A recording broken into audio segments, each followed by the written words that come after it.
Este programa llega a ustedes gracias a Pisco Armada.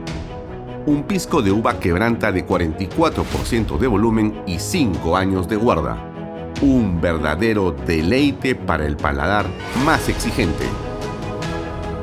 Cómprelo en bodegarras.com y recuerde, tomar bebidas alcohólicas en exceso es dañino. ¿Saben cuál es el secreto para mantenernos regias, jóvenes, fuertes, activas y sanas? Elastiflex Ultra Complex. Innovación para la salud articular. El único producto en el mundo traído desde España con todas las certificaciones. Contiene colágeno hidrolizado, vitamina C, ácido hialurónico, magnesio, glucosamina, condroitina y metilsulfonilmetano. Viene en 2 presentaciones.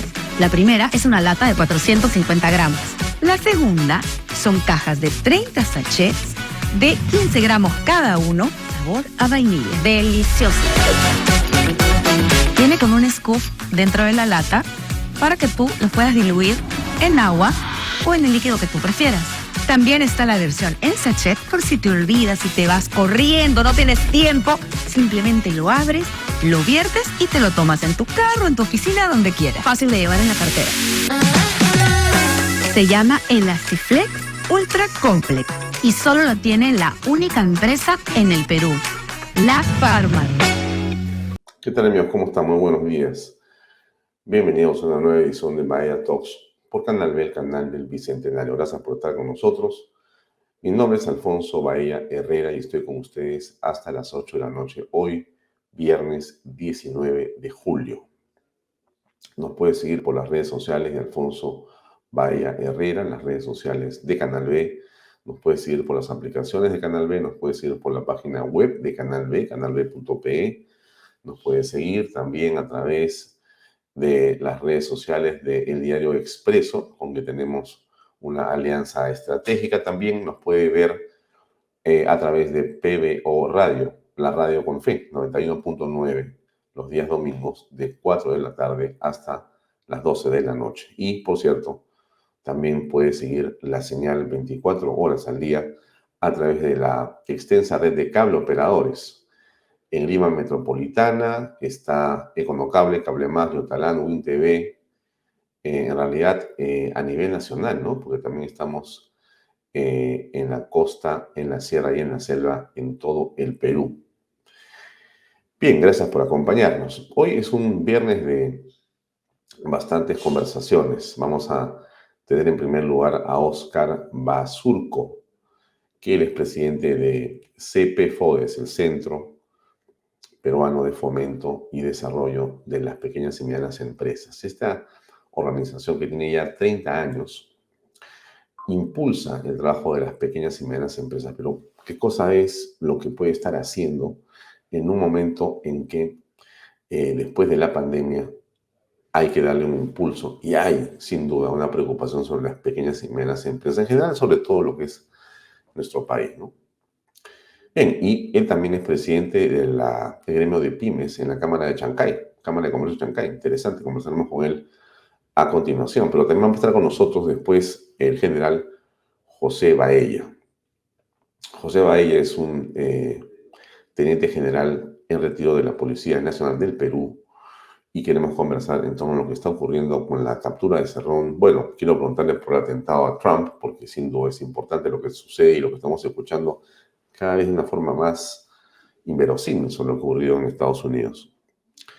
Y después conversaremos con Miklos Lucas, que también nos visita para darle una revisada a lo que fue el evento Tradición, Reforma y Libertad y que viene por delante.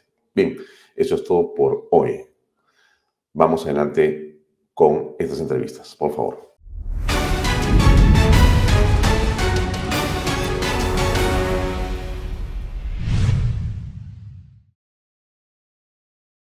Bien, estamos en Lo Dicho ahora con Óscar Basurco para conversar sobre la pequeña y mediana empresa. Óscar, gracias por acompañarnos. Al contrario, Alfonso, muchas gracias por invitarme. Encantado de estar acá y a través tuyo con tu audiencia, ¿no? A ver, el nombre a veces puede ser no claro. Lo he explicado en la introducción. CPFODES, Centro Peruano, ya me quedé, Fomento y Desarrollo. De Fomento y Desarrollo de la Micro y Pequeña Empresa. Bueno, finalmente termina siendo lo de menos, porque tienes 30 años en esta actividad. Exactamente. Empezamos en septiembre-octubre de 1994 y ahora en estas fechas estamos ya cumpliendo 30 años de actividad.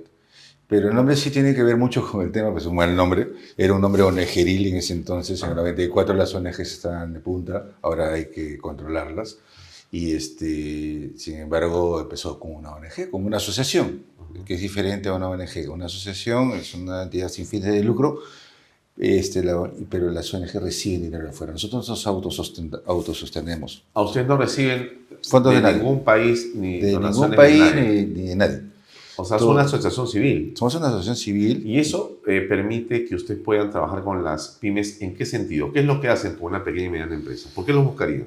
En líneas generales, porque lo que hacemos desde el 94 hasta la fecha es detectar la demanda insatisfecha en el segmento de la micro y pequeña empresa, incluso en la mediana, y tratar de ofrecerles resultados. O sea, qué cosas, si lo están demandando, qué cosas es lo que necesitan, producirlo nosotros, los servicios que necesiten, coproducirlos con alguien en alianzas, o traer a alguien para alcanzar a este mundo de la pequeña empresa que ya lo conocemos y que nos apasiona, ¿no? Definitivamente. ¿Y a cuántas empresas, digamos, atiendes? ¿Con cuántas estás conectadas? Nosotros tenemos una base de datos bastante impresionante, realmente.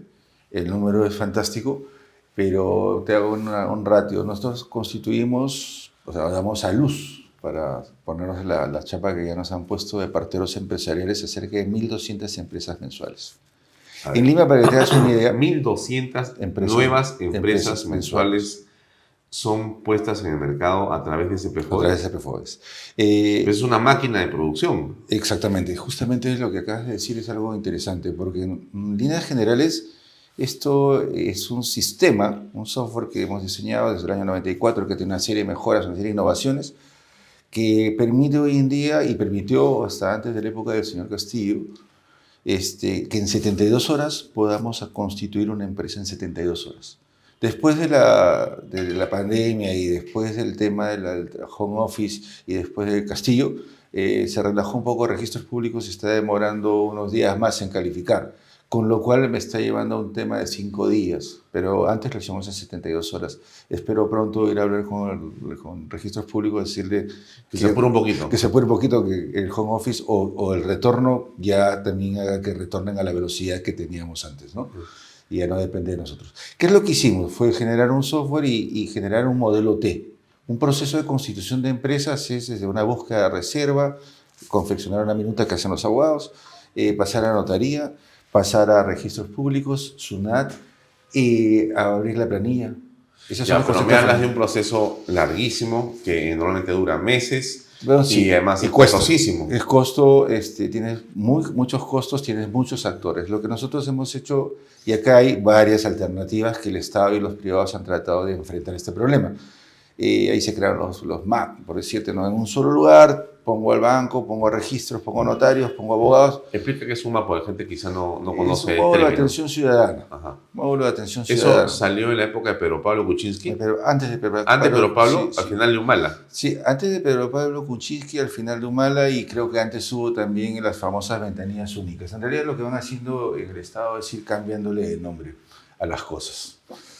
Pero el concepto de cómo enfrento este proceso tan largo que acabas de identificar y costoso es que pongo a todos en un solo lugar, y creo que el concepto de ventanilla única, están todos juntos, no te funciona porque tengo que pasar de sitio en sitio y son los tiempos. Lo que nosotros hacemos es poner todo en un solo lugar, ahora en la nube, y me das la información, y la información es procesada. Esta procesada pasa a notaría, registros, a SUNAT, y trabajamos y abrimos la parte laboral, o sea, la planilla de los trabajadores. Entonces, el concepto de formalización, que no es una matiz, no es blanco o negro, sino una serie de matices de gris: formalización jurídica, tributaria, laboral, previsional, hasta tecnológica, se puede condensar en un solo acto, con tus solos datos que me estás dando, y nosotros nos encargamos, a través de este proceso de ensamblaje, con estas vinculaciones con los actores que tienen que ver con este proceso, generarlo en 72 horas que ahora estamos haciendo en 5 días y aspiramos a retornar a 72 horas. Realmente 72 horas es una obsesión ya. Bajarlo ya no tiene mucho sentido el tiempo, podríamos bajarse, pero en realidad ya es poco, ya es nada. Estábamos a niveles insospechados, porque en realidad constituir una empresa en 72 horas dejaba al país muy bien. Pero en el GEM, Global Entrepreneur Monitor, nunca nos pusieron en la foto. Porque claro, entrevistaban algunos estudios y los estudios decían pues demora tanto, pero nunca entrevistaron a CBFOE, que hacía 1.000 empresas, 1.500 empresas, 1.200 empresas y en 72 horas. Porque eso hubiera puesto los ratios muy en alto al país. Sin embargo, a veces como estamos soslayados, como somos privados, no nos han ubicado y no se han medido. Si se hubieran medido los ratios de constitución, en los rangos de competitividad hubiéramos estado muy altos. Bueno, pero entonces tu conocimiento de la pequeña y mediana empresa es muy grande, tu experiencia, el poder, digamos, para comenzar, ¿no? ¿Cuál es el sector de la economía en el que tú ves que hay mayor incidencia en la puesta en marcha de empresas, pequeñas y medianas empresas? El emprendedor, que creo que es un nombre que la gente socialmente responsable o que en algún momento en nuestra juventud somos algo sociales y queremos cambiar el mundo, nos sonaba a decir el empresario es un poco, nos sonaba a riqueza igual robo, ¿no? Y en realidad, y creo que por eso es que se configura el concepto de emprendedor. Ajá. Que en realidad, llamémoslo emprendedor, finalmente es un empresario. Están haciendo una empresa. Y esta empresa, camuflada con el nombre emprendedor para sentirnos bien y decir que no estamos generando mucha empresarialidad. Entonces, yo lo dividiría en dos partes, ¿no? En la empleabilidad, que es la gente que busca trabajo, y en la empresarialidad, que es la capacidad de generar una empresa por tus propios medios, generar tus propios recursos. Entonces, vámonos por el camino de la empresarialidad. Esta empresarialidad, llámala emprendimiento o llámala como quieras, esa es la posibilidad que tiene toda la gente de generar su propia fuente de ingresos. Y ahí es diverso, es absolutamente diverso. Nosotros una base de datos impresionante, si sacas un ratio de 1.200 empresas mensuales en 30 años, es altísimo. Y es más, estamos geolocalizadas y la data que tenemos es impresionante. Porque podemos hacer una minería de datos extraordinarios. Claro, o sea, hay una data fantástica, ¿no? Fantástica. Puedes ahí bucear y encontrar cosas y datos muy, muy potentes de lo que has hecho tú. Pero, por ejemplo, pues, ¿no? Es Lima, es provincias. ¿Qué provincias? ¿Y qué actividad? ¿Son empresas familiares? ¿Son unipersonales? ¿Estás hablando de servicios, de productos? ¿Qué es lo que tú ves más? En realidad, por eso a eso iba. Haces una línea y sale 0.5% servicios, bodegas, restaurantes, gente que hace televisión, gente que hace estudios de abogados. Es todo. O sea, cuando todo el mundo me dice de tu data, que es importante, danos información, yo digo, pucha, te va a salir 0.0000. O sea, sale un mix gigantesco porque hay de todo. Ahora, recuerda por qué hay de todo. Porque finalmente nosotros cuando constituimos una empresa, Alfonso y Oscar van a constituir una empresa, vas a hacer tu DNI, vas a decirme si eres casado, soltero, viudo o divorciado, si aportas en bienes, aportas en efectivo. Con esa data comienza a juntarse y se confecciona. ¿A qué nos vamos a dedicar? Nos vamos a dedicar a fabricar vasos de plástico y con esa data se va a confeccionar la minuta. Y no la confecciona el ser humano, la confecciona el software. El software lo confecciona y lo lanza. Nosotros no tenemos limitaciones para ese tema, a diferencia de la competencia. La competencia solamente necesito una actividad, necesito solamente un gerente, un subgerente. No, tú dime cómo la quieres, o sea, y nosotros te la hacemos. Nuestro software está en capacidad de hacer lo que el cliente pida y lo que el cliente sea asesorado por nosotros, lo que necesite a partir de su idea de negocio. Entonces, por eso es la versatilidad. Con esa versatilidad tú puedes recoger los datos que quieras, porque como esos datos es data que ingresa a un software, esa data queda. Esa data es verificada con registros públicos, verificada con centrales de riesgo, con RENIEC, con todo. Entonces comienzas a correr y eso corre a velocidad. Lo que hemos hecho es un modelo T, es un modelo, el Ford T. Lo que hizo Ford y que cambió del caballo al carro, nosotros lo que hemos hecho es decir, bueno, si es casi a una minuta, una por una, la vamos a hacer en una fábrica de ensamblaje. Y esa fábrica de ensamblaje se llama Rappi Empresa. Ahí sí es buen nombre. Pero el nombre original de la organización era malísimo, porque es muy largo, digeril. Hoy día sí tenemos más marqueteros y se llama Rappi Empresa. Que es Rappi Empresa. Rappi Empresa. ¿Y qué hace Rappi Empresa? Es el producto. Ese producto es el nombre. A través del cual yo registro y se produce y se inicia este proceso veloz online. Online. Entiendo, Ahora online. En un momento determinado teníamos 14 puntos de atención en distritos de Lima, desconcentrados en Lima. Estábamos en San Isidro, en la oficina principal, y abrimos a 14 puntos. Antes de la pandemia hicimos todo un trabajo de desarrollo tecnológico y dijimos hay que subirlo a la nube. La gente no lo recibió bien. La gente quería ir al punto porque querían tocarte. Bueno, así es el Perú. Pero vino la pandemia y Dios nos ayudó porque ya estábamos preparados. Al día siguiente de que cerraron el país, nosotros estábamos trabajando. Al día siguiente. Y estábamos listos y conectados. Para hacer el soporte y la oreja de la pequeña empresa. De hecho, no constituían las primeras semanas ni los primeros meses, pero no nos importaba. Seguíamos siendo el gran soporte y la gran oreja de la pequeña empresa. Esto sirvió mucho, ¿por qué? Porque finalmente ayudamos a muchas personas. Y en realidad porque la visión que tenemos nosotros es de asesorar gratuitamente, que es una ventaja absoluta. Tú dirás, están locos, ¿cómo no vas a cobrar la asesoría? La asesoría es importante porque en la asesoría conocemos al cliente, en la asesoría entendemos al cliente y le damos el formato jurídico que necesite. De hecho, lo hace el software, pero hay un humano detrás de ese tema. Puede haber inteligencia artificial que lo usamos, pero finalmente hay un humano que habla con Alfonso y le entiende a Alfonso, va a su corazón de Alfonso y dice, por acá te tengo que ayudar. Y por acá es donde tenemos que formar. El proceso ya lo hace la máquina. Entonces es una mezcla de humano-máquina que finalmente lo que logra es una inclusión social y un acelerador en el proceso de formalización. Y eso creo que es lo más rico que hay. Porque en un país donde todo el mundo habla de la informalidad, hay personas como tú, como yo, que estamos luchando porque este país sea formal. Claro. Y no formal en este concepto de formalidad laboral, que es lo que terminan hablando todos los economistas. O sea, yo digo, pero hablas de formalidad laboral cuando ni siquiera has visto el recipiente. O sea, soy persona natural, tengo 10 trabajadores y tengo a mi gente como la quiera tener. Y hay el concepto de persona natural con un negocio frente a persona jurídica, esa parte no la conocen.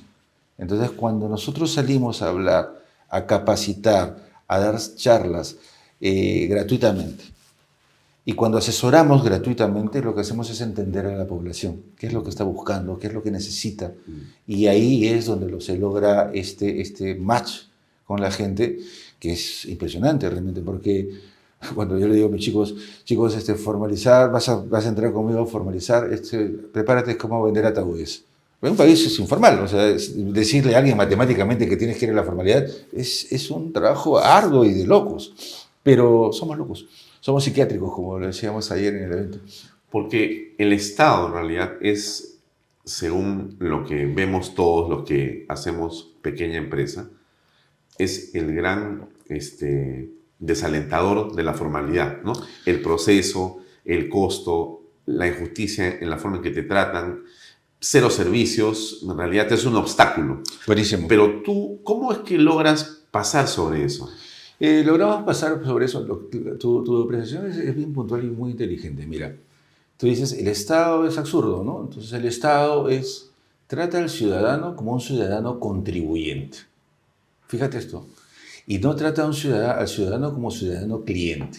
Entonces, a partir de esa lógica, tú tienes un Estado elefantiásico, absurdo, lento, no importa nada, lo ve como un contribuyente, no lo ve como cliente, entonces es un Estado que no atiende bien.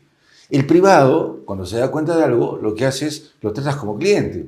Entonces tú ves a una persona y lo vas a tratar con cariño, le vas a dar todo lo que puedes y vas a tener una visión. Nuestro mantra es, trabajamos con los sueños de la gente. Yo a mis chicos les digo, cuidado que hagan de ese sueño que vienen a ponernos, a confiarnos, una pesadilla. Entonces, desde ahí hay un trato muy cordial, hay un trato muy amical, hay un trato empático que trata de coger esa idea y ayudarlo a que se inserte en el mercado. Entonces, somos unos colaboradores de ellos, somos unos socios estratégicos de ellos. Entonces, ahí está la diferencia. Tienes a un Estado, nosotros somos privados y tenemos data, y tienes a un Estado que tiene todo, pero la data la tiene resuelta por todos lados, desperdigada. Entonces, tú dices, el ministro de Salud puede saber cuántas camas o cuántas vacunas nos faltasen hoy día. El ministro de Guerra sabe cuántos aviones no tenemos, o cuántas armas nos faltan, o cuántos soldados hay. Los ministros encargados de la micro y pequeña empresa, pregúntales cuántos hay, y te van a tirar un número exagerado o cualquier cosa. Porque no la tienen. ¿Por qué? Porque no tienen data. Pero ¿no se supone que más bien tienen toda la data? Es que la tienen desperdigada y no la concentran. Registros Públicos tiene imágenes. Yo tengo data. SUNAT está por acá. Registros Públicos está acá. SUNAT está acá. O sea, tienen todo. O sea, pero está ahí. Está ahí, Ya, pero no está convertido, no está gestionado, no está optimizado, no está relacionado. Y me imagino que deben ser códigos diferentes, es una cosa de locos.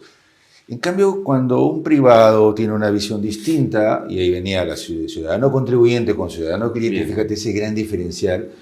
Obviamente, por eso es que tenemos un Estado que vive de espaldas a la realidad de la micro y pequeña empresa. Entonces, cuando tú te puedes sentar con la gente que dice que sabe de pequeña empresa, los metodólogos, tú dices, ¿de dónde salió este tipo?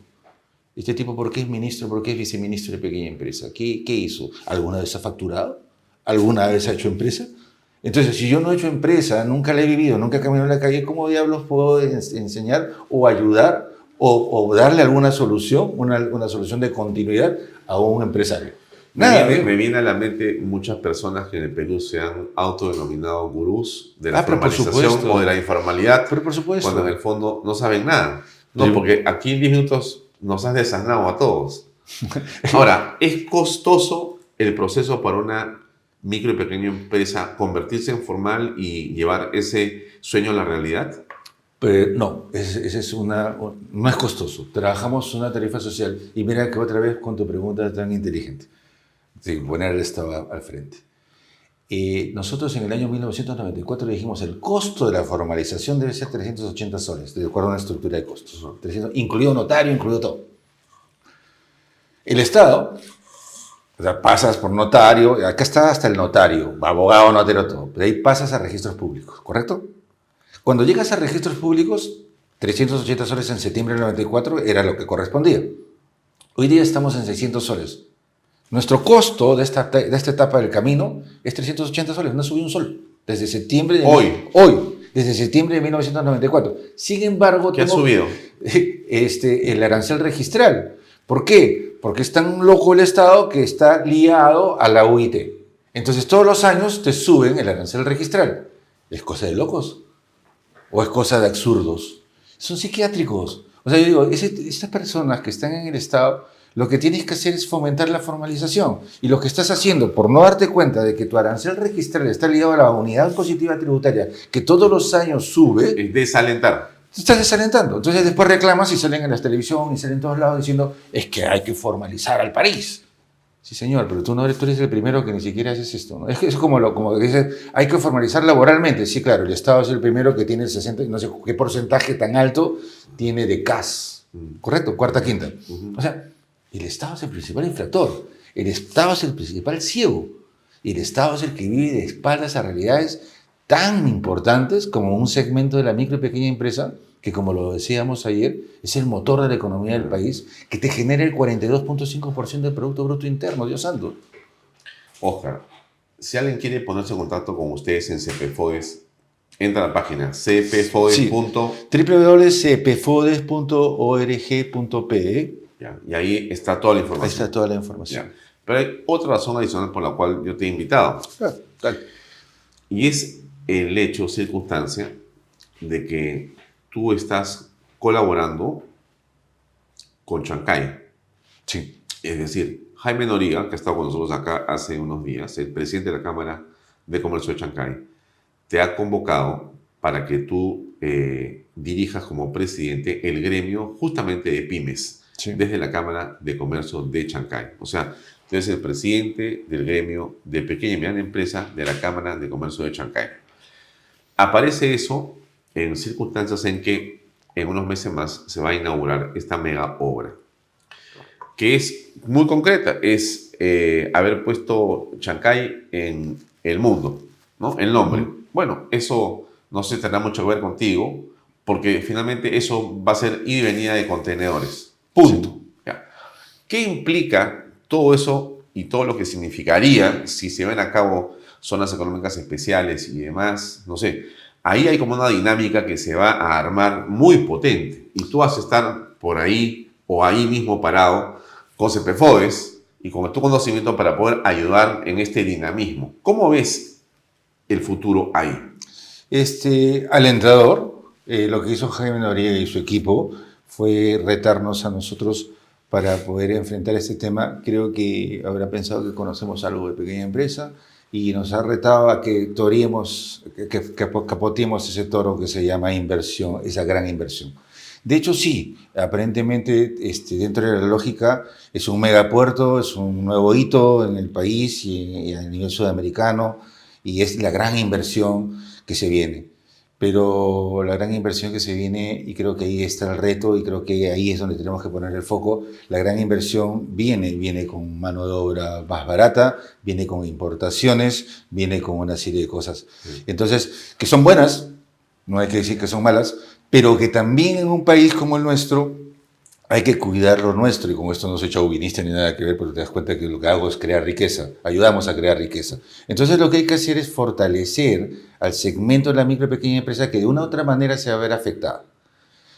En todos los casos de inversiones en el Perú, fíjate, en todos los casos de grandes inversiones en el Perú, Tía María es un ejemplo, los conflictólogos han ido y han buscado y han estado al costado de las grandes mineras.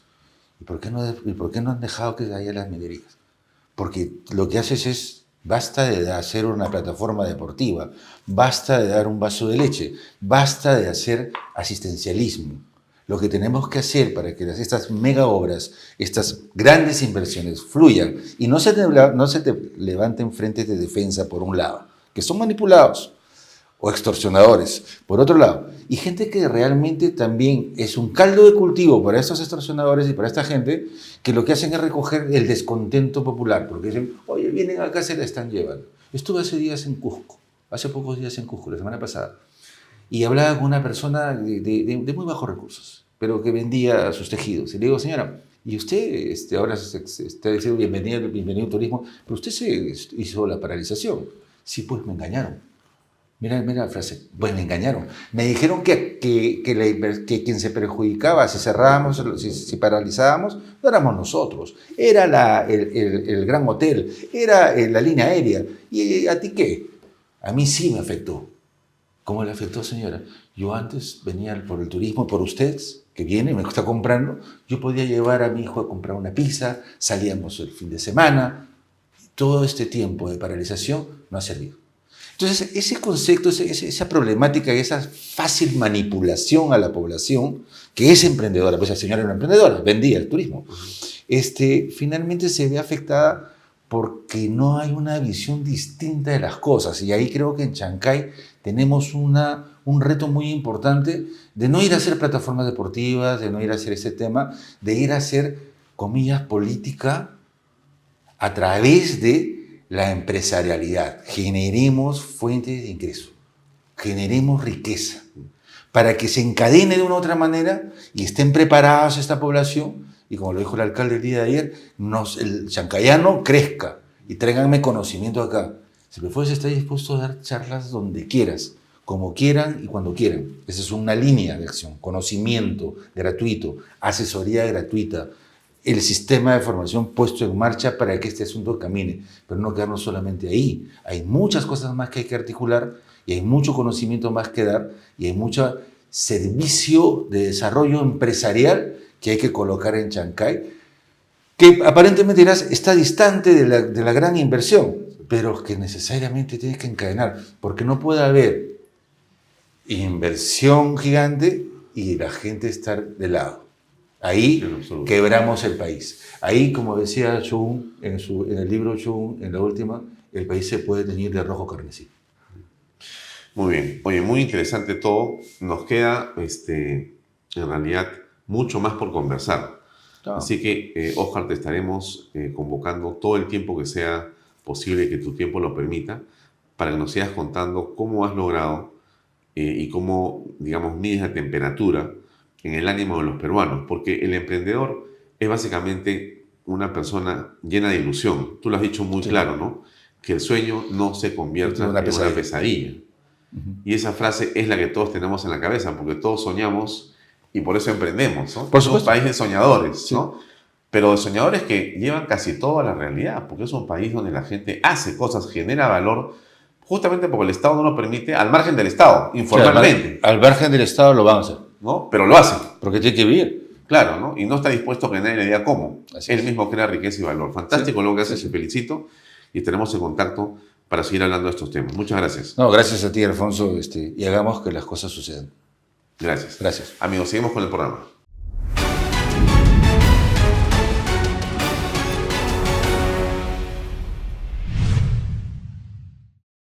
Bien, estamos en Vaya Talk, seguimos conversando el día de hoy viernes, estamos con el Teniente General de la Policía Nacional del Perú, José Vallamarca. Gracias, José, por acompañarnos. Gracias, buenos días, Alfonso. Varios temas que conversar. Yo te había pedido esta entrevista hace algunos días por una razón muy importante. Lo que ocurre en Estados Unidos, hay personas que les parece que es un tema que no nos importa y que no deberíamos estar, digamos, preocupándonos por si le dispararon de aquí o de acá o de más allá, porque es un problema de ellos. Pero otros lo ven como un escenario que hay que mirar para aprender, ¿no? Así es. Entonces, en primer lugar, antes de pasar a lo local, ¿no? ¿Cómo aprecias? Tú eres un hombre que ha luchado contra el terrorismo, tú eres un hombre que ha estado justamente en la dirección de lo que es evitar, bueno, atentados, asesinatos, bombas y demás.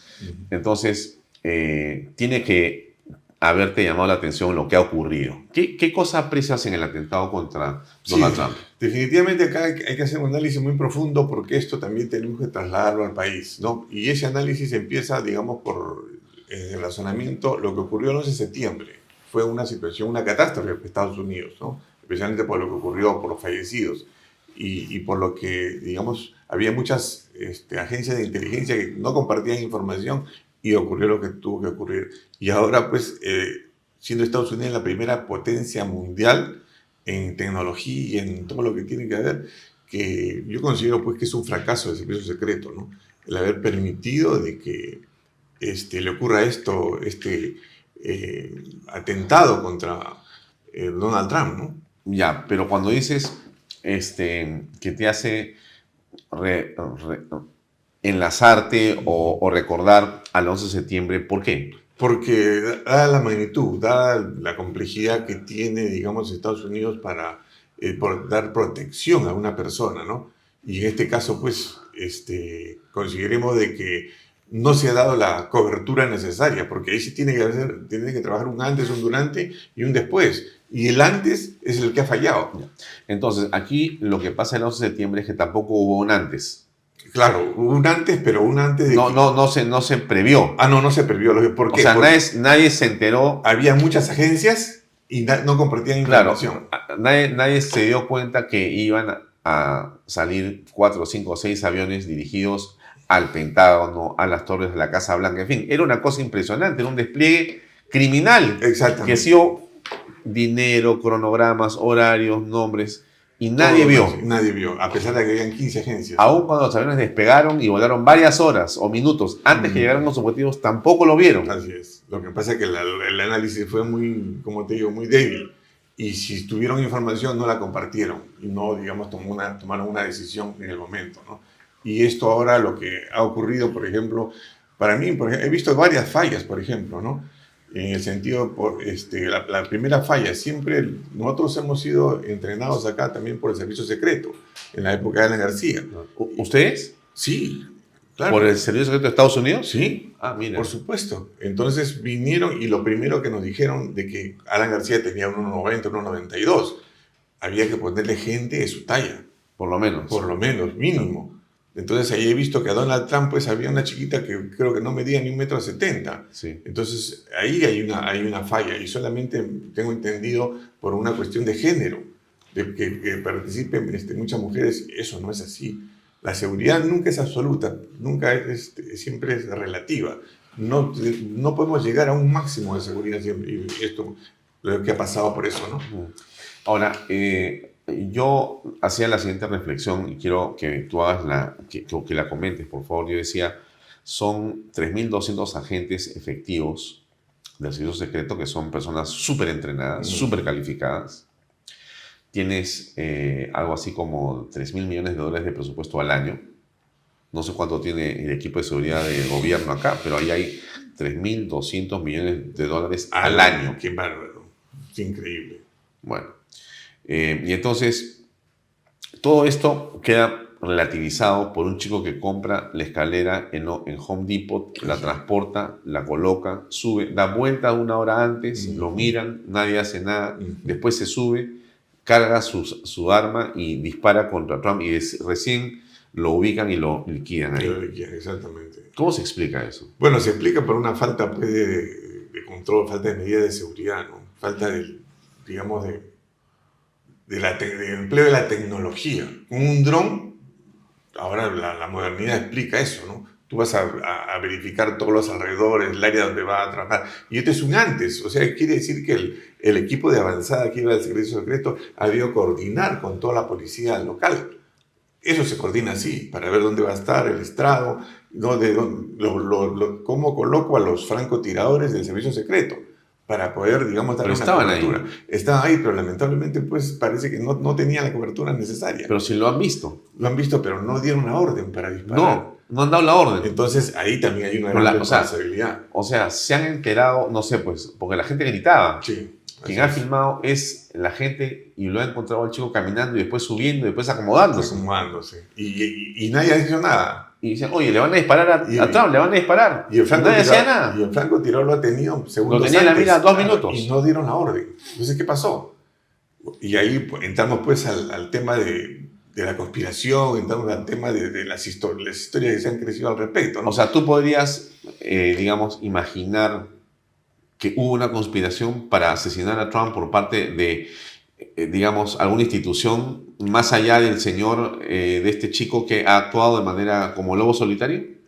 ¿Podría ser? Podremos hablar de muchas hipótesis, ¿no? Una conspiración interna o una conspiración también del extranjero. Estamos hablando de Irán también, que podemos hablar de esa situación. Totalmente. Pero la situación está de que todo va a salir a consecuencia de las investigaciones. No vamos a conocer la verdad. ¿Va a salir o no va a salir? Yo creo que tiene que salir, porque ahora hay mucha transparencia. Pero te hago una pregunta. Tú eres un hombre que tiene experiencia, tienes años.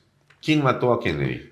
Lógicamente, pues hay una situación que para responder se ha escondido toda la investigación y décadas. Y el hecho de que maten al tirador, ya se cierra todo ahí, ¿no? Como mataron a Oswald. Exactamente. Lee Harvey Oswald, sí. Por supuesto. Así o sea, 60 años después, hay películas, hay teorías, hay grupos en las redes sociales, hay movimientos de, digamos, ciudadanos que siguen investigando sobre lo que ocurrió y siguen probando que no fue un tirador. Sí, pues, que fueron 2 tiradores. Por lo menos 2 o 3 tiradores. O sea, fue una conspiración. Una conspiración. Y cuando hablamos de una conspiración, pues ya es una situación pues a otro nivel, ¿no? Y que se tiene que investigar. Yo pienso que si hubiera una conspiración, se va ahora con la tecnología, con los medios de comunicación, con todo lo que se sabe, puede salir a la luz, digamos, la verdad de los hechos, ¿no? Pero, como te digo, es difícil entender cómo un servicio secreto puede tener esa falla garrafal, ¿no? Porque la directora del servicio secreto ha dicho, sí, hemos tenido una falla. Es que eso es bueno que reconozca, porque esas son lecciones aprendidas. Y yo creo que si hay una falla, inmediatamente ese sistema quiere decir que no es útil. Y ahora, tiene que nuevamente mejorarse. Claro. ¿No? Uno puede fallar porque le puse un azúcar más de la que me pediste, estaba tibio el café y no caliente, hay una falla en el servicio, ¿no es cierto? Me molesto, me cambian Pero una falla en esos niveles... No se puede soportar, no se puede, no tiene soporte. No, porque además claro, el sistema está hecho para que no fallen. Es la vida o la muerte. O la muerte. No puede fallar. Pues. No puede fallar. Entonces me dicen, no, oye, el avión falló y se cayó. No, el avión no puede fallar, el avión no se puede caer. Claro. Para eso, tú has dicho, tenemos un presupuesto, para eso tenemos capacitación psicológica, un súper presupuesto. Súper presupuesto, ¿no? Entonces, en base a esa situación, pues, se tienen que tomar medidas extremar. En seguridad, en un siglo no puede pasar nada, pero en un segundo o en 2 segundos puede pasar todo. La diferencia entre la vida y la muerte, ¿no? Esa es la situación. Ahora, entonces, extrapolamos lo que ha ocurrido aquí al Perú. Entonces, acá vamos a tener 30 o 40 candidatos presidenciales. Se van a producir mítines en diferentes partes del país, a veces concurrentes. En la ciudad de Lima habrán 2 o 3 o 4 o 10 al mismo tiempo.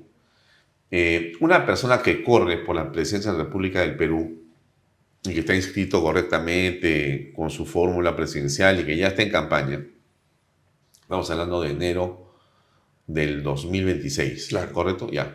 Entonces, tiene que tener una garantía y una seguridad que el Estado te provee, porque tú eres una posible opción electoral y podría ser, eres como un Trump. Así es. Con todo respeto y diferencia, cada uno de los que va a ser candidato es como un pequeño Trump. Así es. Acá ¿Cuánto va a costar eso? ¿Se puede hacer acá? ¿Se puede dar seguridad a estas personas en los mítines? ¿Qué va a pasar? Definitivamente, pues, es una problemática bien difícil, especialmente para la Policía Nacional y la Dirección de Seguridad del Estado, ¿no? Porque tenemos por lo menos mínimo 30 candidatos o 35 candidatos. A todos ellos hay que ponerle un nivel de seguridad. Y cuando hablamos de nivel, hablamos de un vehículo, hablamos de 2 vehículos y también de 4 o 5 hombres. Agentes. Diario y son 24/24. Depende del nivel que le pongamos. Pero es una logística pues increíble. Y no solamente la logística, es el entrenamiento que tiene que recibir. No vas a poner sus oficiales de tercera ni de segunda, porque no tiene la experiencia de vida. Tiene que prepararlo físicamente, en tiro, en en lo que es desplazamientos, y tiene que haber, digamos, una avanzada siempre. Porque para poder defender pues, la vida de una persona se tiene que tener todo un sistema. Lo que le pasó a la presidenta, por ejemplo, en Ayacucho. Eso es una Recordemos un poco. Claro. Bueno, ella fue a dar un discurso, Así es. Lo estuvo dando, se metieron debajo de unas palas que estaban ahí, una persona que no simpatizaba con ella, se acercó supuestamente a decirle que le gustaba, que estaba bien, se tiró encima de ella. Y le jaló los pelos. Así es. Eso, por ejemplo, la agredió. La pudo haber asesinado. Exactamente, por eso te digo. Y habían por lo menos ahí unas 10 personas que supuestamente la tenían que cuidar. Lo que le pasó a la presidenta... Todos los anillos fueron vulnerados. Todos fueron vulnerados y necesariamente pues, ha debido hacerse un cambio en el sistema. Pero sin embargo, no pasó nada, ¿no? Porque yo sigo viendo a la presidenta con sus acompañantes.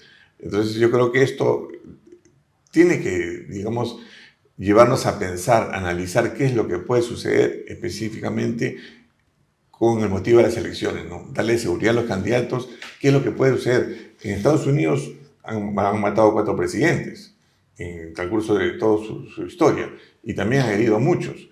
A George Bush padre, creo, le arrojaron una granada, menos mal que no reventó, pero había atentados contra candidatos y contra presidentes. Eso nos tiene que llevar a hacer un análisis interno por la cantidad de candidatos y la capacidad que vamos a tener para tener que darle seguridad a todos ellos. ¿Tú te acuerdas que a George Bush, hijo, le tiraron un zapato en la cabeza? Sí, exactamente, por supuesto. Que puede ser una granada. Puede ser una granada, claro. Pero delante del servicio secreto. Así es. Por eso yo no sé, no tiene nada de secreto ni de servicio. A mí me causa un poco de hilaridad o risa. Porque esto, ¿qué cosa significa? No, yo pienso que el servicio secreto, pues, nosotros nos imaginamos, pues, non plus ultra, ¿no? Rambos, pero en todo el sentido de la palabra, ¿no? Que sacan su arma pero en este caso, por ejemplo, he visto actuar el mismo Donald Trump, después que le disparan, él mismo se cubre, él mismo se agacha, solito, ¿no? Y no veo que vengan y corran y se le avienten. Creo que fueron hasta 2 zapatazos. Uno y el segundo, y hasta después llegó la gente, pero ya estaría muerto. Ya estaría muerto, pues. Y en el caso de Donald Trump, él mismo se agacha. Claro, él es el que baja y después llega. Entonces falta de reacción. Entonces digo, esto es un trabajo profesional, un trabajo que hay que saberlo hacer. En el caso del presidente Alan García, nosotros teníamos un equipo que nos prepararon, vino el servicio secreto, nos preparó. Vino el servicio de Israel, el servicio secreto de Israel nos preparó y le hacíamos una cobertura. ¿Tú has estado a cargo de la seguridad de García? Yo he sido parte de la seguridad de García en el primer gobierno. ¿Y cuál era mi misión, por ejemplo? Ponerme detrás de Alan García. Para cualquier situación, por la capacidad física, reducirlo. Y sabíamos qué es lo que teníamos que hacer en ese momento. Nadie podía acercarse. Y tú eres como del tamaño de García. Exactamente. Tú eres bien grande, ¿eh? Por eso ¿Tú cuánto mides? Yo 1,90. Claro. Por eso me ponían detrás. A mí y al mayor al teniente Tipiani también, que era de mi estatura. A los dos éramos 24 trabajábamos. Ahí también Daniel Aro, que también trabajaba. Entonces, Pero había uno oriental, había un... no, ya, digamos... ¿Decían el chino? El chino, sí, Había Ricardo Ganicu. Ya. Ricardo Ganicu, Ya. un bajito, un Sí, comandante, ya. sí. ¿Por qué? Porque Ese era como él muy de confianza, el ¿no? hombre de De confianza. confianza era, sí, el hombre de sí, confianza. sí lo recuerdo de haberlo Nosotros visto. trabajamos y siempre tiene que haber uno de sombra. El que él era la sombra era Ricardo, pero el que tenía cuando Ricardo no podía bajarlo porque era un hombre grande, Alan García, ahí éramos que nosotros teníamos que apoyarlo y para eso era para cubrirlo especialmente con nuestro cuerpo, que era lo principal, ¿no? Ahora, ¿ustedes están armados hasta los dientes o no? Nosotros trabajamos, pues, cuando el servicio secreto vino acá a darnos instrucción, desayunábamos, almorzamos y comíamos balas. Es decir, O sea, tú has disparado hasta el cansancio. hasta cansarte, con todo tipo de arma, ¿no? Con todo tipo de arma. Desayuno, almuerzo y cena, todo tipo de arma. Y después también los desplazamientos, y no solo los desplazamientos, sino también emboscadas en vehículos. Todo eso te enseñan. Y eso te enseñan en la práctica, ¿no? Y después eso te sirve, porque también tienes que tener cierta experiencia para hacer esa cosa. No es que te van a mandar así porque sí, te entrenan, tienen las experiencias de repente con un ministro, con otras personas, y ya cuando llegas a Palacio, pues ya es otra cosa, ¿no? Es otro nivel. Bueno, pero entonces, lo que tú estás diciendo, José, es que es bien difícil armar un contingente. Una cápsula se llama, ¿no? Por ejemplo, el presidente tiene una cápsula. Ajá. El presidente tiene su limusina que es blindada, su vehículo que va adelante y 2 vehículos escolta, ¿no? Esa es una cápsula. Y sus 2 liebres. Esa es una cápsula. Digamos, por ser presidenta le corresponde la mayor cantidad de seguridad, ¿no? El primer nivel, por así decirlo. Ya, pero me refiero, la campaña electoral que viene requiere un contingente gigantesco de profesionales en seguridad Así es. que van a darle justamente esa garantía al elector que su opción va a ser protegida por el Estado. Y tiene que ser a todos. Igual. Exactamente. Todos. No que esté primero en la encuesta, no. El que esté el No, último no. también, todos. A todos. A todos que se presente como candidato a la presidencia, el Estado O sea, tiene que mínimo es un vehículo, mínimo. un vehículo. Será un vehículo con 4 personas 4 hombres. que se cambian 4 y 4, o sea, en la mañana, en el día y en la noche. 2. Mínimo, ¿no es cierto? Mínimo, sí. Ya. Espérate, que está entrando una llamada, déjame. Ya. Bueno, Debidamente equipados, debidamente entrenados. Porque mira lo que ha sucedido. Mira lo que ha sucedido en Ecuador. no, terrible, el asesinato. El asesinato del candidato. Y acá también puede suceder. Entonces tenemos que tomar las medidas antes de, ¿no? Y para eso, ya, mira con cuánto tiempo nos estamos alistando, estamos, digamos, advirtiendo digamos, a la Policía Nacional para que de una vez forme ese personal que necesitamos, ¿no?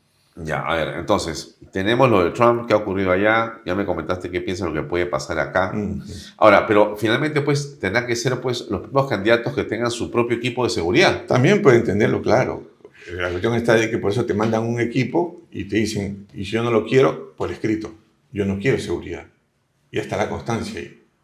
Pero la situación está que el Estado te da, porque es la obligación que tiene el Estado. Ahora, eso, ya, pero no hablamos de congresistas. No, es imposible. Estamos hablando, no, pues, solamente fórmula presidencial. Nada más. Pero presidencial es presidente, primera vicepresidenta y segundo vicepresidente. Y yo creo que solamente le dan al candidato nada más. Al presidente. Al presidente. Pues no hay la capacidad. Pues con 30, imagínate, vamos a tener que tener por lo menos 1.000 hombres para poder, 1.000 hombres un día y 1.000 hombres otro día. La policía no tiene esa capacidad. No, ni hablar. A estas alturas no. Si falta gente de la calle para hacer prevención, es difícil, ¿no? Ya. Otro tema. ¿Qué pasa con Cerrón? A ver, quiero escuchar tu opinión. Vemos al ministro haciendo un esfuerzo importante, pero no lo ubica, no lo puede encontrar. Y a ver, explícanos tú, porque tú has estado también en el mundo de la investigación. Esa es tu ciencia, ese es tu arte. ¿Qué cosa pasa? Cerrón es una persona que tiene apoyo. Tiene apoyo de los congresistas, tiene apoyo de parte del Ejecutivo y tiene apoyo, al parecer, de un servicio de inteligencia extranjero. Una persona no puede sobrevivir solo. Tiene necesidad de llamar, tiene necesidad de comunicarse, tiene necesidad de dinero para pagar los lugares donde está, desplazamiento, alimentación. O sea, no puede vivir solo. Entonces tiene que tener un apoyo por parte de un equipo que le está dando.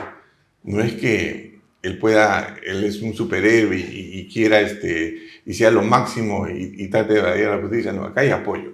Ahora, se nota una pugna entre lo que está haciendo la policía. Yo sé que hay un equipo especial de la policía. Una pugna y también, digamos, las personas que los protegen a él.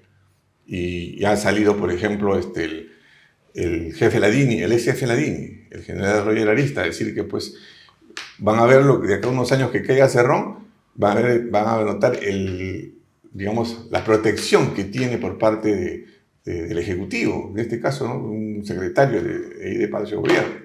Entonces yo creo que esto es una situación de que se están haciendo los esfuerzos, pero hay una pugna acá, digamos, de equipos de inteligencia para ver hasta dónde da. Ahora, dice que Cerrón estuvo en Huancayo. Acá hay una contradicción, pues. Si yo como hombre de inteligencia veo que Cerrón está en una casa con otra persona que también es requisitoriado, me meto a la casa, pues, porque está en flagrante delito y lo capturo. No tengo una necesidad de pedir una autorización al Poder Judicial. Creo que ahí hay una situación, pues, que no se explica, ¿no? Pero, a ver, entonces quiere decir que cuando se dice que el Poder Judicial es de alguna manera incompetente o si quieres cómplice, en realidad te estás echando la culpa a tú mismo, porque no estás reconociendo que lo que tú deberías hacer es haber intervenido. Sí, por supuesto. Si yo soy de una inteligencia. O sea, tú, ministro del Interior, vas, ingresas a la casa como sea y lo capturas. ¿Ya después se resuelve o qué? Porque tengo mi cobertura. Mi cobertura de inteligencia que ya me aseguró que está ahí. Para eso hago inteligencia. Pero para capturar a una persona tengo que hacer inteligencia. Está en esa casa ya. A ver, ¿cuáles son los indicios? Fotos, videos, personas de adentro. Hago penetraciones. Verifico. Y si sé que está ahí, me dice, sí, positivo. Yo ingreso y lo capturo. No tengo necesidad de tener una orden del juez. Ni de Palacio. Ni de Palacio. Yo sé que hay buenos policías en este momento que están trabajando y lo van a hacer.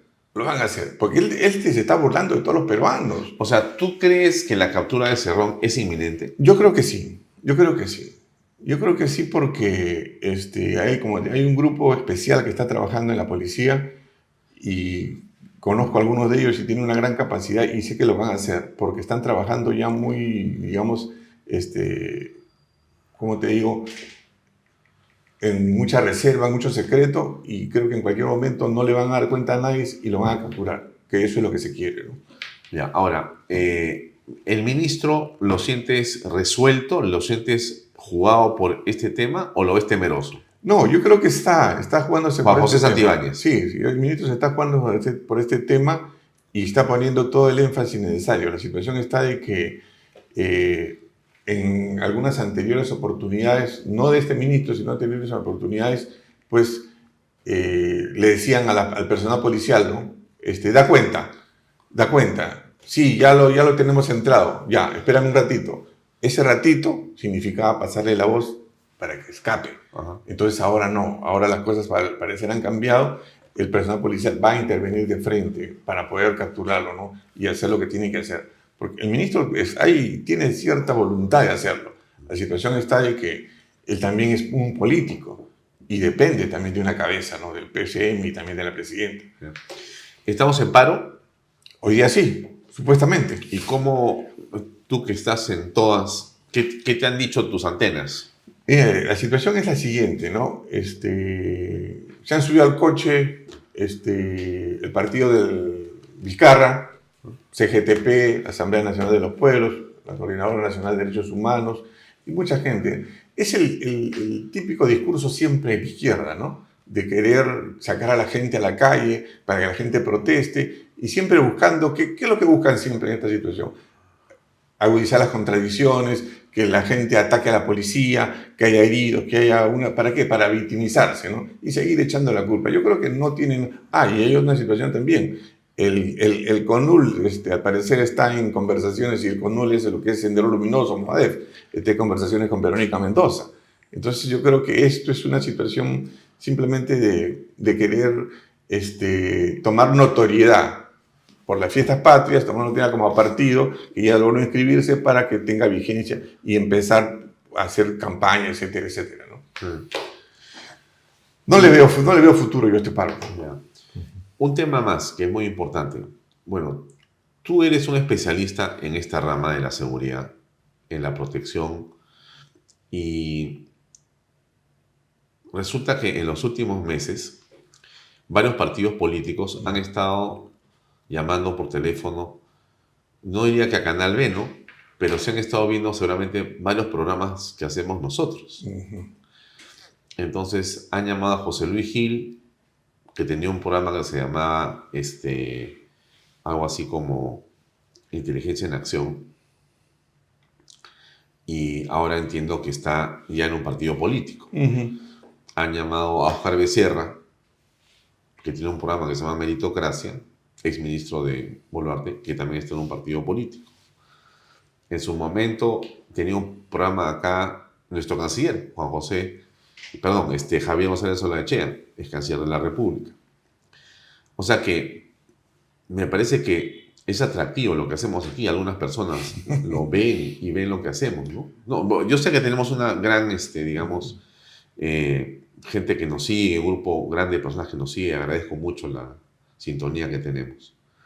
Pero tú eres un especialista, entonces no tienes que revelarme nada. Te estoy preguntando porque somos un poco, preguntones, ¿no? De eso vivimos, de la pregunta.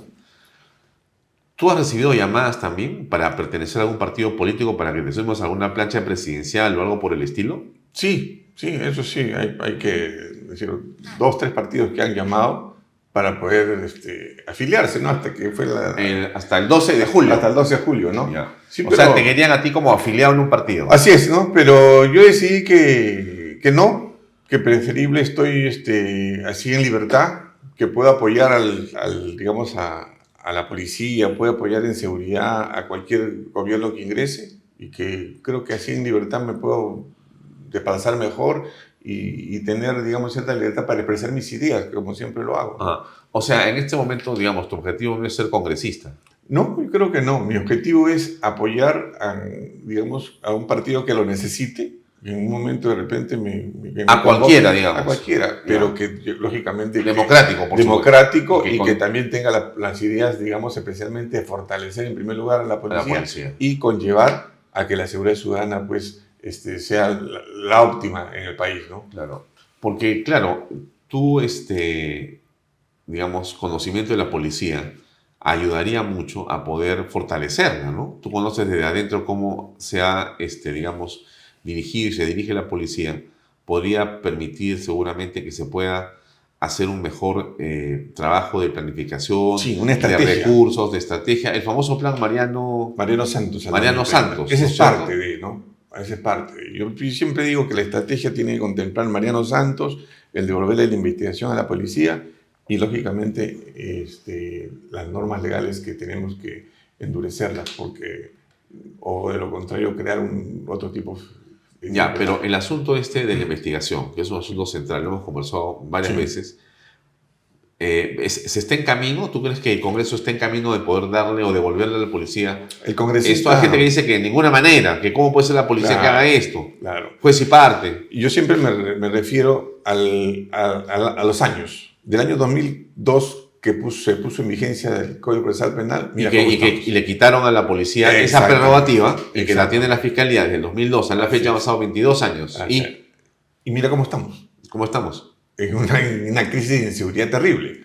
¿Y tú crees que si se hubiera mantenido o si se regresa que la policía haga los atestados policiales y la investigación, eso va a disminuir? Es un reto. Es un reto para la propia policía. Es un reto para la propia policía para que de una vez, por todas, pero ¿por asuma las especialidades, que es importantísimo. Ahora, la gente va a decir, pero ¿por qué cambiaría que la policía sea la que investiga y no la fiscalía? ¿Por qué? Porque se tendría que tener una policía fortalecida con todos los recursos. ¿Para qué? Para que vuelva a la investigación. Antes del Código Procesal Penal, ¿quién investigaba? La policía. ¿Quién capturó a Ismael Guzmán? La policía. ¿Quién capturó a los de la Paratea? La policía. ¿Quién capturó la ola de secuestros? Los retacos, ¿cómo se llama? Los injertos. la policía. Y no había nuevo Código Procesal Penal. Los problemas han venido después del Código Procesal Penal. Ayer se han quejado, ¿por qué? Porque la fiscal, a pesar de que lo encuentra con armas, con drogas, a un fulano lo deja libre.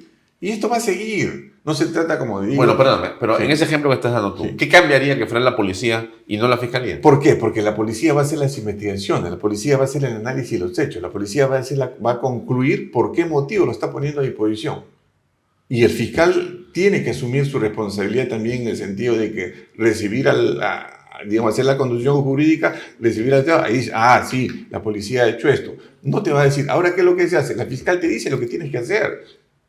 Si no es en flagrancia, la fiscal te dice lo que tienes que hacer. Pero hay un asunto ahí. A ver, se produce un hecho delictivo determinado, la policía es la que tiene que asumir el control de la situación, hace la investigación inicial. En flagrancia.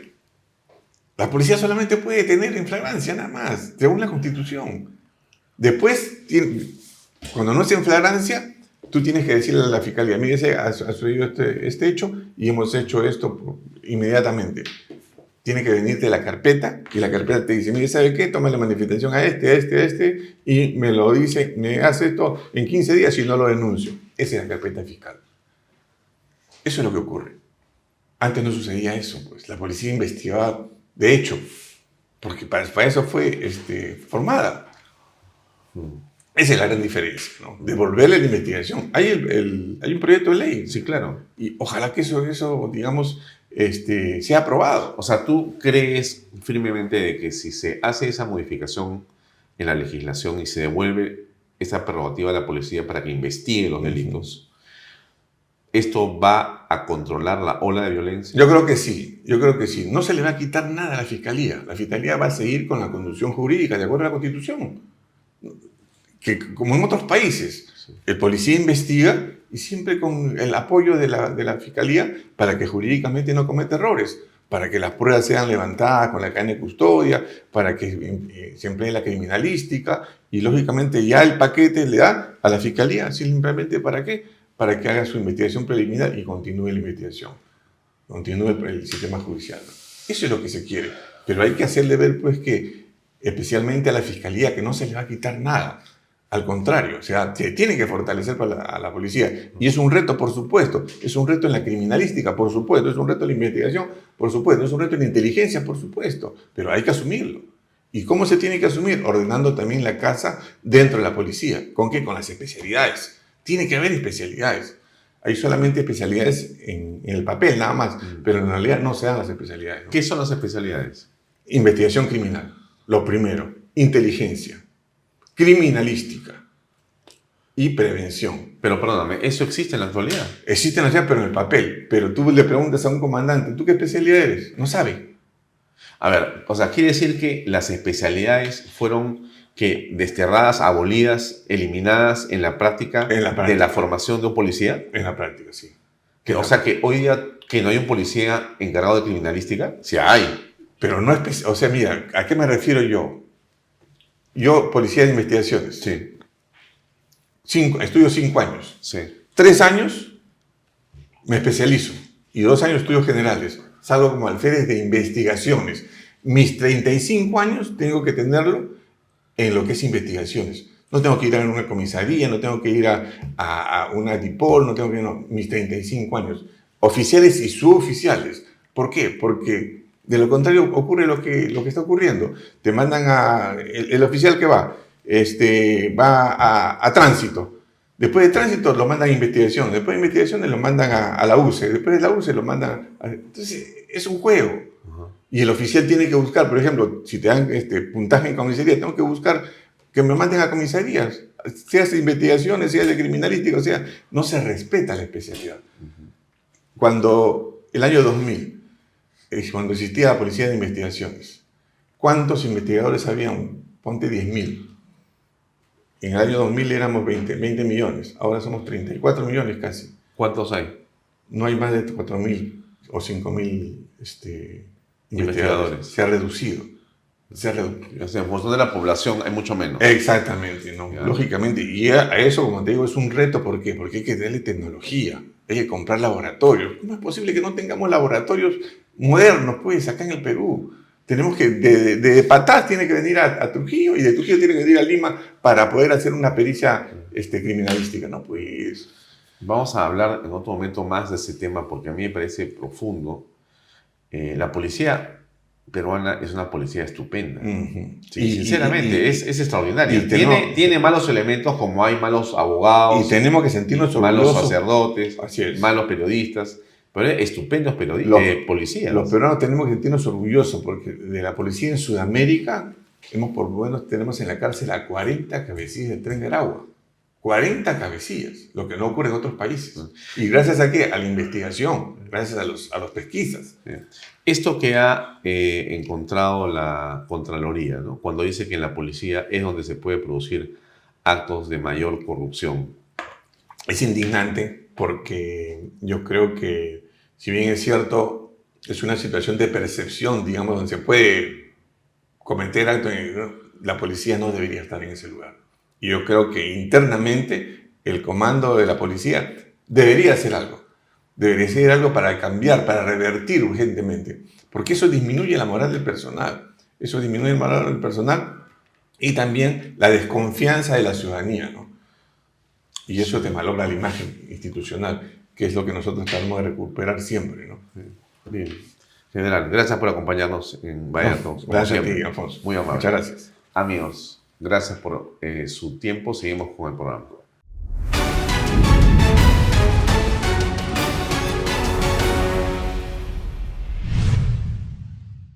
Bien, amigos, estamos con la entrevista de fondo con Miklos Lukács. Miklos, gracias por estar con nosotros. Gracias, Alfonso. Finalmente, lo que parecía un sueño y casi parecía una pesadilla en algún momento se convirtió en realidad y logramos llevar a cabo Tradición, Reforma y Libertad.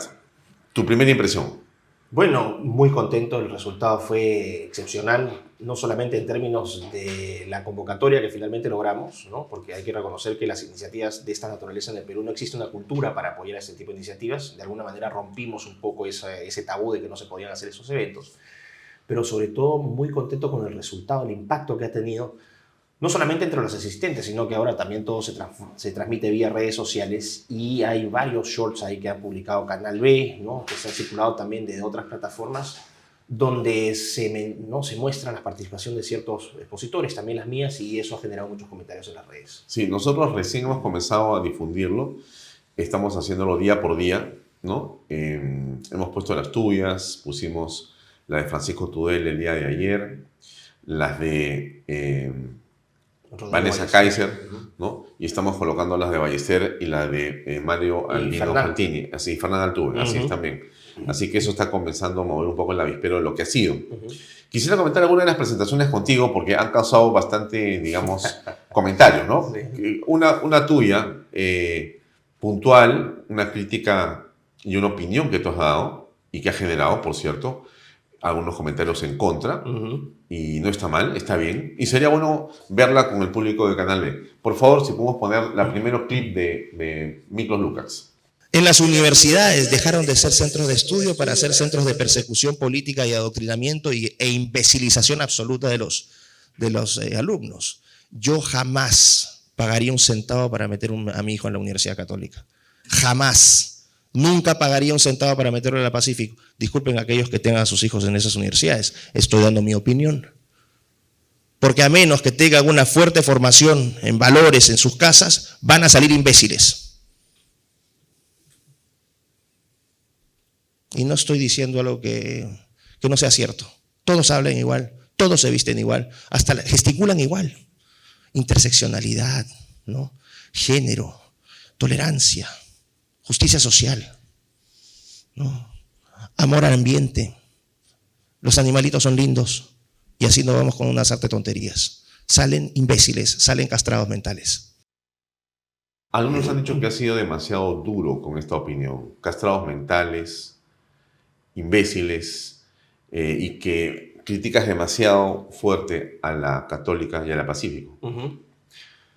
Bueno, yo me atengo a los hechos. Y mis afirmaciones y la forma como las expreso son proporcionales al daño que percibo que estas hacen a la sociedad. Vamos a dar ejemplos concretos, ¿no? ¿Qué ha pasado, por ejemplo, este año? Solamente este año. Lucas Gersi quiso ser, ¿no? Propusieron a Lucas Gersi como profesor en la Universidad Católica. Poco menos que le hacen una inquisición progre para que no entrara, porque no estaba alineado 100% al pensamiento único. Muñante en San Marcos fue a dar una conferencia. ¿Qué pasó con Muñante? Y esto solamente, Alfonso, es este año. Que alguien me diga que la Católica no ha sido un centro donde se ha parido esa aberración que es la Comisión de la Verdad y la Reconciliación, donde todos sus profesores, la inmensa mayoría, son progres alineados, donde existe un pensamiento único, donde los alumnos, y ojo, porque hay que contextualizar, yo me refería, porque es un evento de pensamiento político, me refería obviamente a las facultades de humanidades, de ciencias sociales, de arte, de comunicaciones, es decir, las ciencias no duras. Y sí, me reafirmo, no tengo miedo de decirlo, la evidencia es muy clara, y no solamente es un fenómeno acá en el Perú, porque hay que ser justos, es un fenómeno de toda la academia occidental. Censura, el famoso deplatforming, no me gusta esta persona, tiene ideas que son subversivas, entonces en nombre de la libertad de expresión lo censuro y no le doy espacio para hablar. Y también el pensamiento único. Entonces no me voy a arrepentir de decir una verdad. Durante los sucesos que trajeron como consecuencia la caída del presidente Merino, las universidades dejaron a sus alumnos libres para que puedan faltar a clases para ir a marchar en medio del COVID y protestar contra Merino porque no los representaba. Algunas de las universidades que has mencionado estuvieron en ello. Nuevamente, a los hechos me remito, Alfonso. Que alguien vaya a la Pontificia Universidad Católica, la primera universidad que le dio un carnet a un alumno trans, Pontificia Universidad Católica. Cuando tuve sus asociaciones de estudiantes, ¿no? ¿Qué ha graduado la Católica? Recibí un tuit de Carlos Orellana, un amigo que quiero mucho, pero con el cual en este momento tengo una diferencia importante ideológica.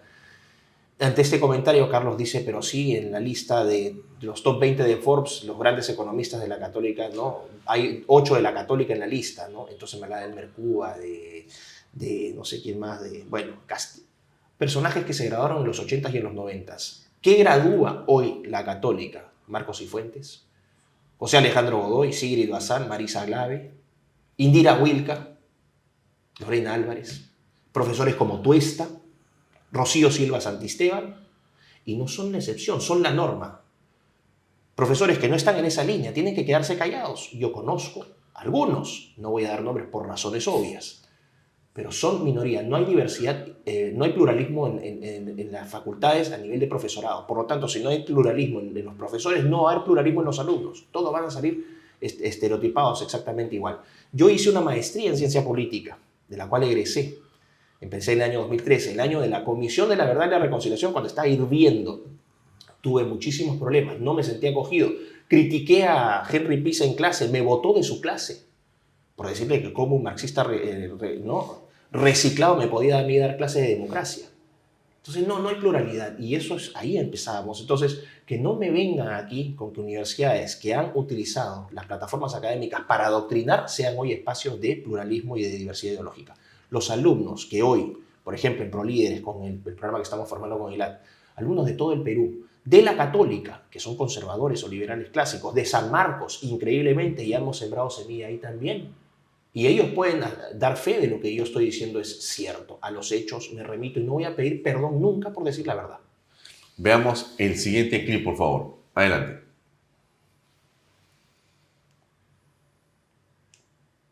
Los conservadores pueden y deben decir algo y hacer algo. Les voy a dar un par de ejemplos entre muchos de lo que podríamos hacer. Bueno, primero es animarlos a los jóvenes, a los hijos, a los sobrinos, a que escuchen al silencio o que caminen por el bosque o el campo y que estén atentos a su entorno, porque andan tan metidos en sus tablets, en sus teléfonos, en la movida social, etcétera, que se han olvidado, yo creo, y yo trabajo con muchos jóvenes, se han olvidado de cómo apagar todo y solo contemplar. Yo creo que eso les da una sensibilidad. Entonces, lo primero que diría es: anima a los jóvenes en vuestras vidas a que escuchen y observen y que aprecien su entorno y que contemplen y reflexionen. Albino Mario Fantini dijo cosas muy interesantes porque se refirió a la belleza, al arte, como un elemento central en la forma del pensamiento conservador. Y él decía, hay que conservar, hay que preservar justamente aquello que tenemos como legado histórico-cultural en las sociedades, en los países, en las ciudades, cosa que curiosamente el progresismo rechaza porque quiere destruirlo o quemarlo, ¿no? Bueno, ya es un llamado a los jóvenes. ¿Qué piensas? Es un llamado muy importante. Mario habló sobre la relación entre la estética y el conservadurismo, ¿no? Y de alguna manera, repito, no es algo que yo haya dicho, lo dijo Roger Scruton en una entrevista que le hice hace unos años en Inglaterra. El 99% de las personas es conservador y no lo sabe, incluyendo estos jóvenes que creen que están rechazando algo que es una posición natural en ellos. La crítica de Mario apunta hacia esta cultura de la adoración de lo nuevo, a la cultura de la adoración al cambio por el solo hecho de cambiar. No importa por qué, Innovación. solamente importa cambiarlo. Creatividad e innovación, cambiemos, reinventémonos, ¿no? Miremos hacia el futuro, y esta narrativa de cambio constante. El problema es que esa narrativa no te dice hacia dónde cambias, es decir, es un cambio sin propósito, ¿no? ¿Por qué estoy cambiando? No, simplemente cambia, por el hecho de cambiar. Entonces, es un cambio sin propósito y es un cambio sin sentido, porque solamente cambias por el hecho de cambiar. Esa no es una virtud. Tú cambias porque quieres lograr algo. El proceso de cambio requiere necesariamente reflexión, porque tú en algún momento en el proceso de cambio vas a sentarte y vas a decir, bueno, ¿cómo me ha ido hasta ahora? ¿Estoy yendo en buena dirección, en la que quiero? ¿Qué cosas corrijo? ¿Qué cosas mejoro? Finalmente eso es un momento, lo que Mario te dice, volver a ser humanos. Sí. Y no comportarnos como máquinas, a decir, bueno, en nombre de la tecnología, en nombre de las redes sociales, voy a constantemente estar subiendo contenido, voy a presentar una imagen falsa de quién soy. Es algo que afecta mucho a los jóvenes, y los jóvenes se han olvidado de conectarse consigo mismos. Y lo que importa es, efectivamente, innovar, transformar, reformar. Con propósito. Teniendo en cuenta de dónde vienes y a dónde vas, pero no por el hecho de sustituir. No, tú sustituyes lo que no funciona. El conservador, y esta es otra de las grandes mentiras que se trató de refutar y que creo que lo hemos logrado con mucho efecto, es esta idea que el conservador es inmovilista. Eso es mentira. El conservador quiere cambios, pero a diferencia de los cambios revolucionarios, lo que busca es un gradualismo. Cambios graduales con metas que sean más alcanzables. No estas grandes utopías donde tú apuntas a cambiar el mundo y finalmente en el proceso lo que haces es destruirlo todo. No creas nada, lo destruyes todo. Otra que estuvo con nosotros fue Vanessa Kaiser, que hizo una interesante explicación de lo que tiene dentro este caballo de Troya que se llama Agenda 2030. Escuchemos un clip, por favor. Si a través de la ideología de género la izquierda se ha animado a armar una industria gigantesca de miles de millones de dólares para castrar niños, hormonarlos, construirles penes artificiales y vaginas artificiales. Explíqueme una cosa, si llegaron así de lejos, claro, no son la mayoría de los niños, son todavía un grupo pequeño, pero ¿qué les va a costar empezar a perseguir a quienes quieran tener hijos?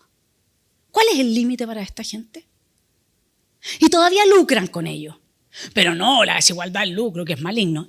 Todo en la izquierda es una farsa. Y lo que yo veo es que si los seguimos dejando avanzar, las próximas generaciones van a ser perseguidas, y esperemos que ahí tengamos los drones, en contra de los drones, que van a perseguir a las nuevas generaciones por tener hijos.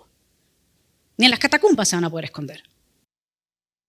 Bueno, ahí hay un tema muy puntual que critica y que expuso con precisión Vanessa. ¿Qué opinas? Bueno, Vanessa apunta, y con una observación que es real, ¿no? O sea, en nombre de la igualdad, ¿cuál es el eslogan tripartito hoy? Es diversidad, inclusión e igualdad. Es el Liberté, Égalité, Fraternité de la Revolución Francesa. Es el eslogan tripartito del siglo XXI. A lo que apunta es, lo que logra es todo lo contrario.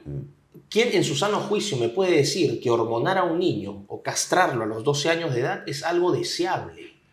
Quien me diga que eso es deseable porque así son, o es un ignorante, Alfonso, o es un cómplice, o es un completo imbécil. No hay forma de avalar tamañas carnicerías a estos niños. Y se ha demostrado también con investigación científica que está siendo puesta de lado porque contradice la evidencia científica actual, que no es ciencia sino política, que en la mayoría de los niños, los adolescentes, cuando tienen estos periodos de confusión, el 90-95% vuelve, ¿no?, a sus orígenes, porque en naturaleza siempre se va a expresar. Entonces, Vanessa apunta a eso. El punto de todas estas agendas, vamos a decir, de construcción abiertamente del ser humano, pero no una deconstrucción ideológica, sino una deconstrucción de facto con el uso de tecnología, de medicina, es, fíjate que lo que se busca es anular reproductivamente a la mayor cantidad de gente posible. Sí. Toda esa anulación fíjate hacia qué apunta la agenda de las comunidades, de las minorías sexuales, no olvídate del abecedario, las minorías hipersexualizadas. Esa es la obsesión con el sexo. Siempre van a promover la diversidad de todos los comportamientos sexuales que sean no heterosexuales. Y los comportamientos sexuales no heterosexuales son, curiosamente, los que no te conducen a la procreación. Pero si eres hombre y si eres mujer, uy, no, si eres hombre, machirulo, y si eres mujer, no seas sobrada, no te creas el centro del universo, porque hay mujeres en sus diversidades. Y por todos lados lo que están haciendo es anular reproductivamente a la población por esta corriente neomalthusiana, exceso de gente, pocos recursos y tenemos que bajar la población. Y ahí están las políticas de control poblacional en el siglo XX, plagados de ejemplos post Segunda Guerra Mundial y ahora también. Esto fue el primer día. El segundo día comenzamos con Rodrigo Ballester, que hizo una estupenda presentación sobre lo que ocurre en Hungría. Escuchemos uno de los clips de él, por favor, adelante. Una mujer con 4 hijos en Hungría no vuelve a pagar impuestos sobre la renta. Exenta para el resto de su vida. Tienen un permiso para abuelos, que los abuelos puedan irse del trabajo 1 o 2 años para cuidar de sus nietos. Fantástico.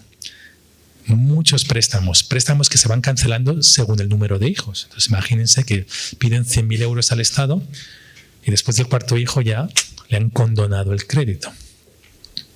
Todo está pensado en favorecer la familia y la estabilidad familiar. De hecho, incluso hay medidas que son más ventajosas en primeras nupcias que en segundas nupcias para mantener la estabilidad familiar. Y los resultados, no con cambios legislativos drásticos, porque existe el divorcio en Hungría, existe el aborto. Pero al final, en 12 años, los matrimonios se han multiplicado casi por 2, de 34.000 a 64.000. Impresionante. Sinceramente me quedé muy entusiasmado por cómo desde el Estado concretamente puedes hacer políticas públicas para que puedas poblar de manera adecuada, responsable, las familias. Por eso es que la Unión Europea, que acaba de elegir este cáncer que es Ursula von der Leyen, de derecha, ahí salieron todos a decir, ganó la derecha. Pero no había ganado, lo dijimos acá. Exactamente, ganó la derecha. ¿Qué derecha ganó? La derecha que terminó pactando con los verdes y con los extremistas zurdos para elegir a esta criminal de la Ursula von der Leyen.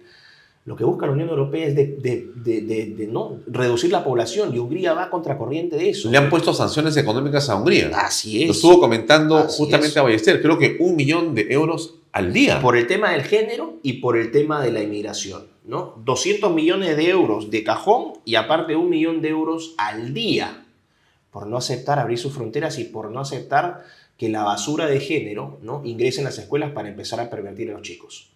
Entonces, claro, Hungría tenía un éxito enorme. Ahora, ¿cuál es el caso puntual de Hungría? Que siendo un país pequeñito, Alfonso, y a pesar de las sanciones económicas que le tratan de imponer, sanciones económicas no directas, sino, por ejemplo, retenerle fondos durante mucho tiempo, dificultades para hacer negocios, una serie de limitaciones, sacarlos del programa Erasmus de becas, de intercambio universitario en Europa. Contra los jóvenes. Contra los jóvenes. Increíble. Cosa que no existía porque la Unión Europea no tiene mandato para hacer eso.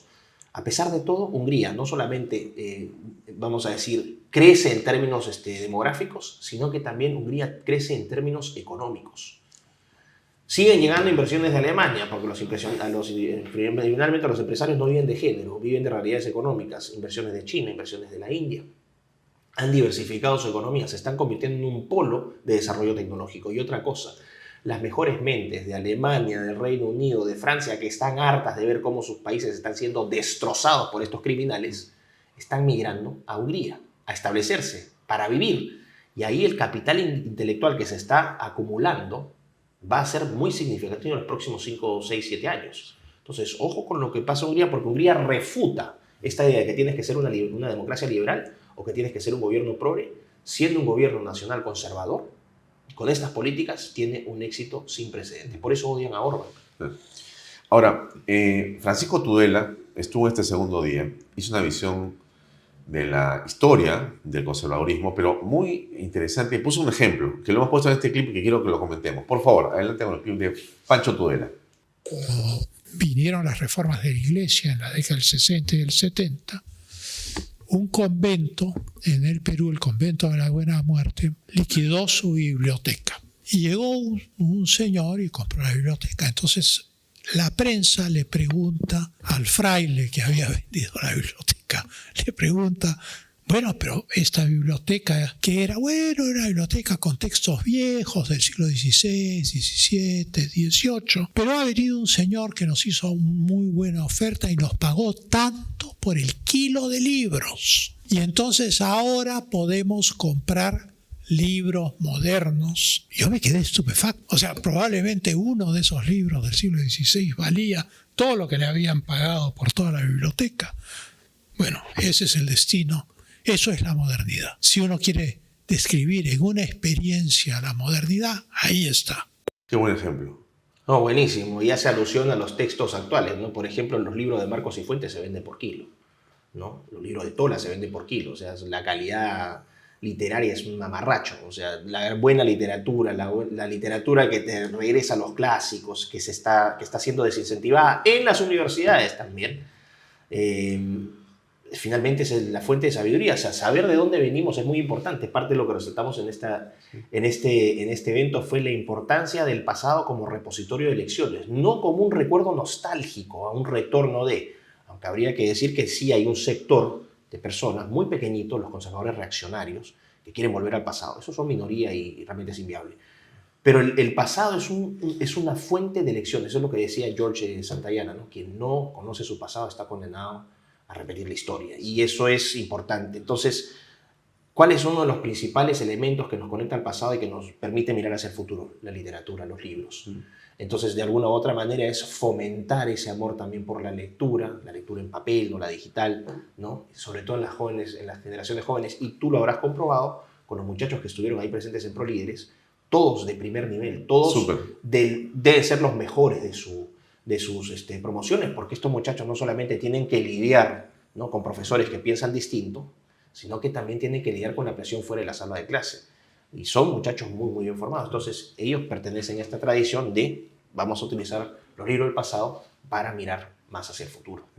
Escuchemos el último clip de Fernán Antúnez, por favor.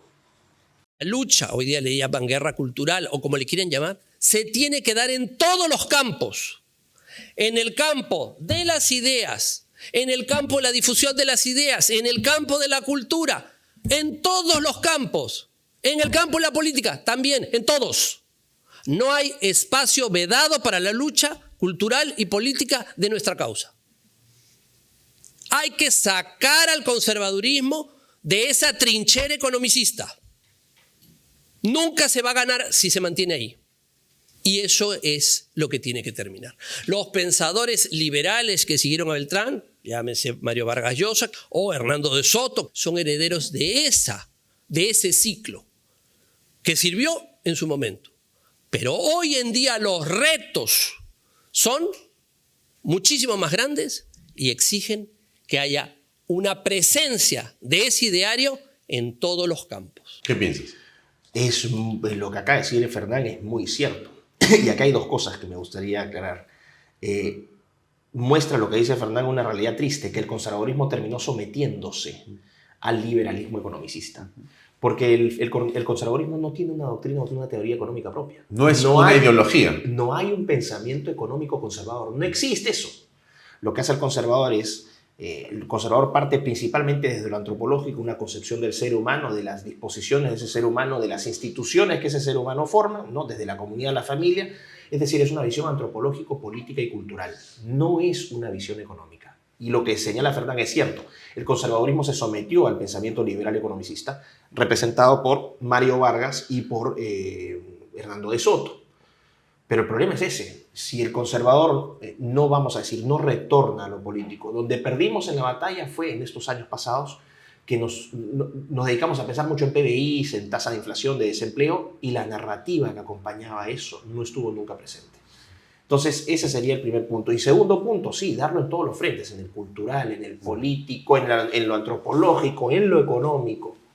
Creo que lo que él hace es un llamado muy, muy importante a Por último, si es gente que no es conservadora, porque nosotros no fuimos a adoctrinar a nadie, fuimos a presentar, este es el pensamiento conservador, tiene estas virtudes, tiene estas debilidades, no lo mostramos como perfecto, y la gente sacará sus conclusiones, pero independientemente del campo en el cual uno se encuentre, si es que está de acuerdo o no con el pensamiento conservador, ese es otro tema.